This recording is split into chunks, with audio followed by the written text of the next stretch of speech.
Today we're going to dive into online predators, my experience with them, and how to keep your kids safe online.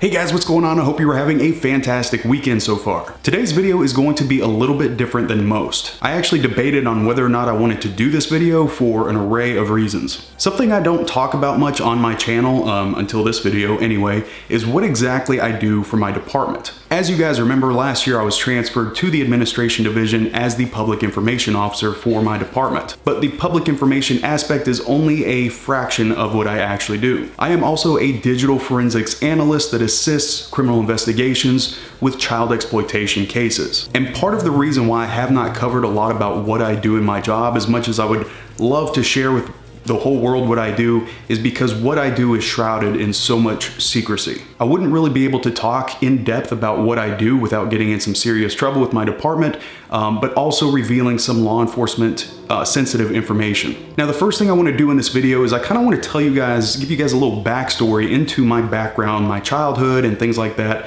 to kind of give you an idea of how I got to where I'm at today. Now, if you don't want to listen to my, whole life story, that's fine. I'm going to put the timestamp either in the video or in the comments. So if you want to skip ahead to the meat and potatoes of this video, you can do that as well. But if you want to learn a little bit about my background, keep watching. Just to start, let me preface this by saying I have always had an obsession. When I say obsession, I mean a serious obsession with computers. I started by spending hours and hours on the computer every day. Both of my parents worked, so during the summertime, I would spend anywhere between 10 to 13 hours a day on the computer. I started by creating my first website when I was about 12 years old, and after having it running for a little while, I then figured out I could put a short snippet of something called JavaScript into my website, which would then password protect it, and only I had the key. And I thought that was the coolest thing ever, that nobody without the key could see my website. For those of you that are nerds that are watching this, obviously that's a very easy thing to work around.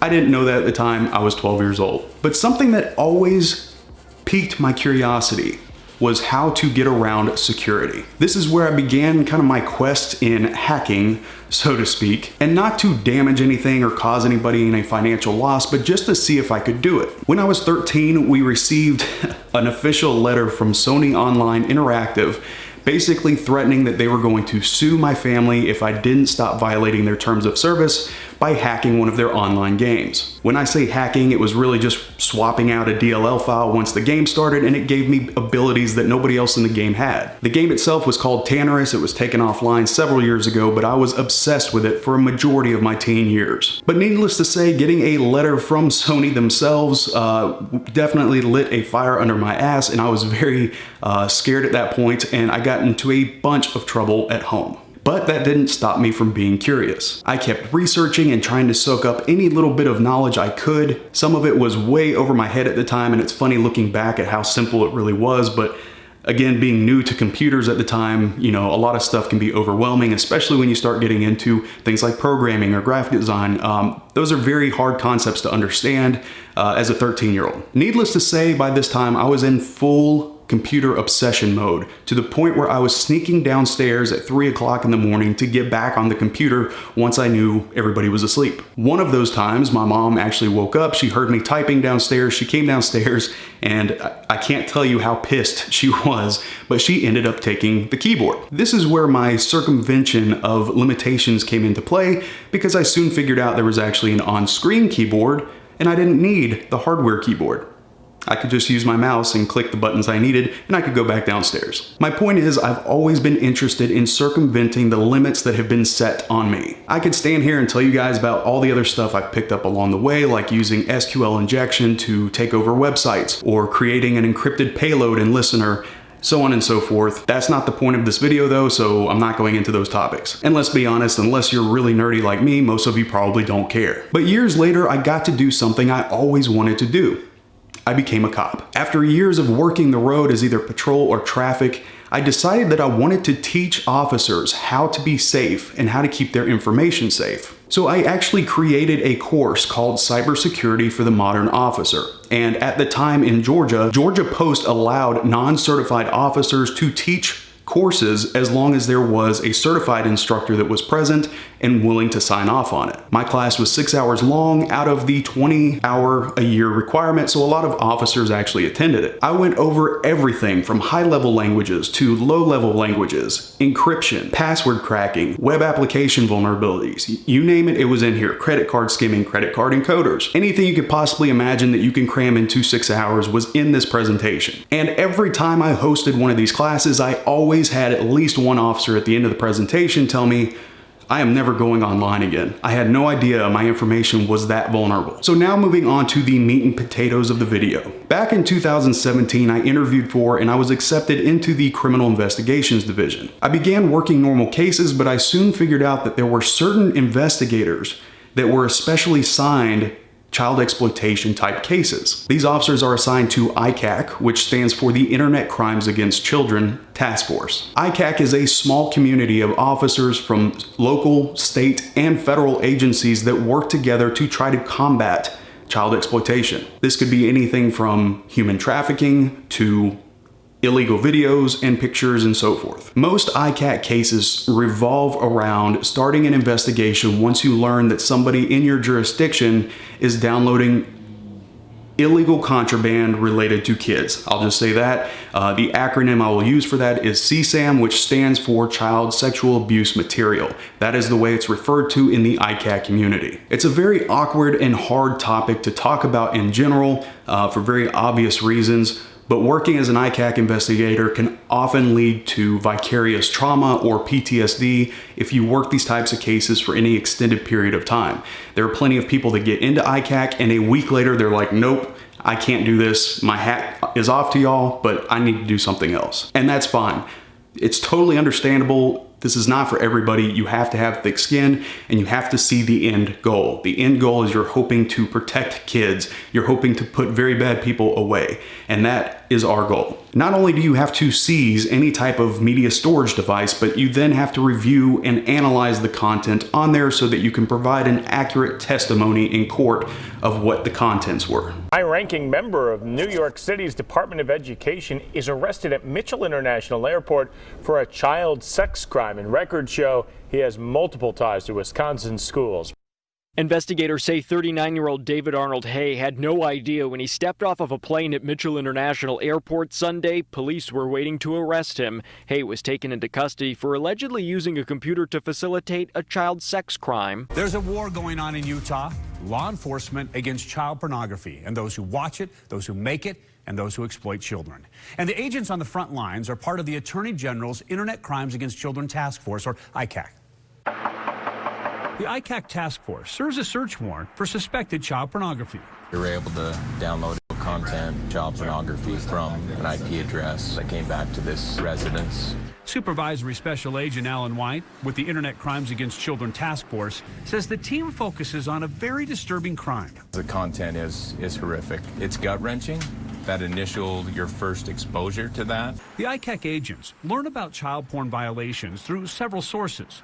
We receive tips from the community with our tip line. The National Center for Missing and Exploited Children will send us referrals, and then we're on the internet looking for people willing to share child pornography. Suspects coming out. Once at a location, they arrest a suspect or suspects and then take them to their mobile lab that has an interview room in it. As they question the suspect, they gather everything that can store digital media and also take it to the mobile lab to check it for child pornography. If it comes back clean, the device is immediately given back to its owner. If it contains child pornography, it's taken in as evidence.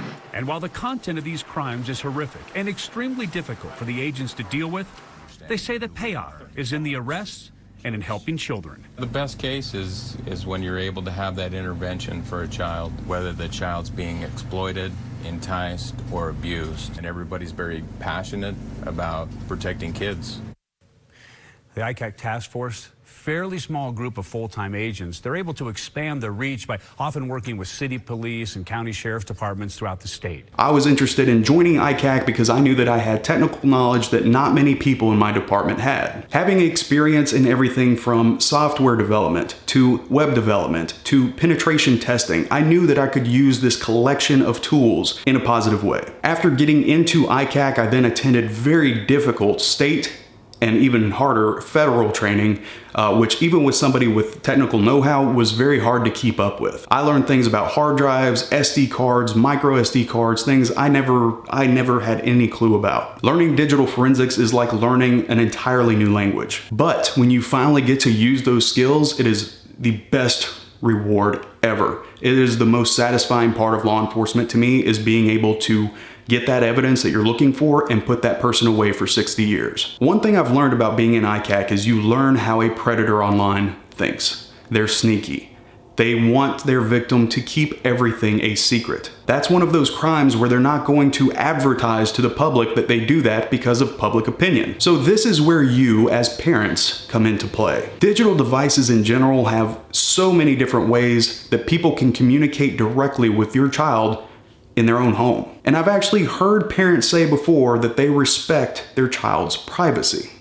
What? I'm sorry, when you're grown and you're making your own money, then you can have some privacy. Until then, I will be monitoring all your activity on that device. Parents, do not trust your kids. I hate to say it like that, but wouldn't you rather intercept and stop some inappropriate communication before it evolves into a physical meeting? Predators tend to groom their targets. It's a common term. I'm sure we all know what it means now, but they try to gain the trust of that child, and a lot of times they do it by lying about their age. They'll say they're about the same age, they'll send some fake pictures, say some sweet words, and before you know it, this trust has been built. This thing can progress into an online relationship, if you will, for lack of better terms, which can often lead to the victim sending the predator inappropriate content because they trust them and they requested that of them. Predators play off of their innocence and their trust. The bad part is the predator will usually use that content that they were sent as blackmail. Hey, if you don't want all your friends to see these pictures, then you need to send me more, or you need to meet me at this location. That is how your kid becomes a victim.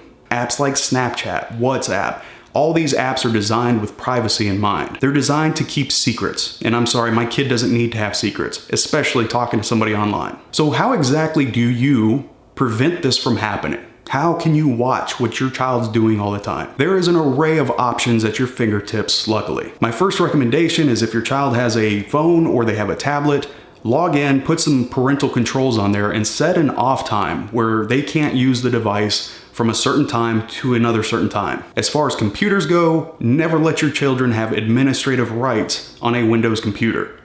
Just don't do it. When you are creating an account for your child on Windows 10, make sure they are set as a standard user, not administrator. On the other hand, there are also several companies that offer different types of software to help you monitor devices when you're not always watching. One of those is called NetNanny. They're not sponsoring this video. They don't even know who I am, but they're not sponsoring this video. The only reason why I mention NetNanny is because I have done a ton of research, and NetNanny seems to be the best option. But keep in mind, there is no piece of software that's going to catch everything.